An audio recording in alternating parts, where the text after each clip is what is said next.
Le Comité international olympique a adopté une position plus ferme mardi à l'égard de la Russie, qui l'accuse de politiser le sport en lançant ses Jeux de l'amitié en septembre prochain, une nouvelle compétition concurrente des Jeux olympiques qui prévoit également une édition hivernale.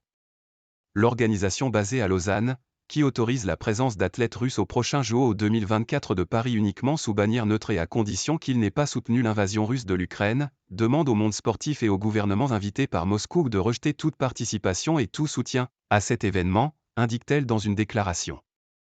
Annoncée depuis plusieurs mois, la première édition des Jeux de l'amitié d'été devrait a priori se tenir à Moscou et Ekaterinbourg en septembre prochain, rappelle le CIO, alors que les Jeux de l'amitié d'hiver sont prévus en 2026 à Sotchi, qui avait accueilli les JO 2014.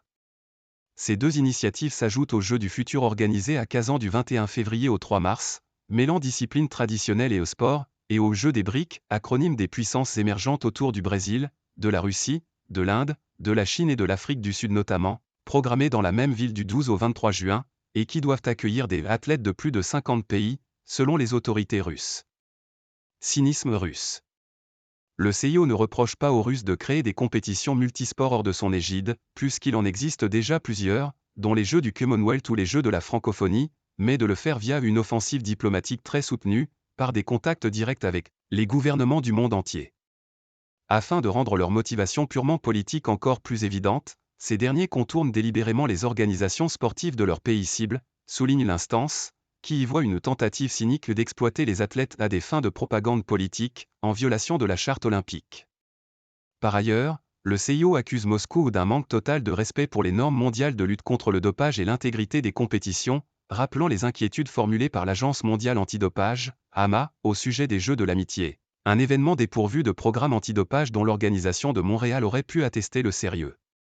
Or la Russie reste au cœur de la plus grande tricherie institutionnalisée de l'histoire sportive récente, qui a culminé lors des JO 2014 de Sotchi et a valu au pays de voir son hymne et ses couleurs officielles bannies des Jeux olympiques de Tokyo en 2021 puis des Jeux d'hiver de Pékin en 2022. Macron veut une trêve.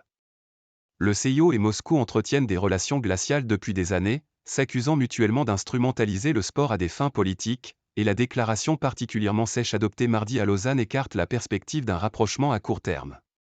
Le gouvernement russe avait pourtant semblé adopter mercredi dernier un ton plus conciliant, le ministre des Sports Oleg Matitsin estimant qu'il ne fallait pas boycotter les Jeux de Paris cet été, préférant préserver la possibilité de dialoguer et de participer à des compétitions. Mais le CIO s'était abstenu de commenter les propos de Matitsin et son patron, Thomas Bach, interrogé samedi, avait au contraire relevé des déclarations qui deviennent de plus en plus agressives de la part de la Russie.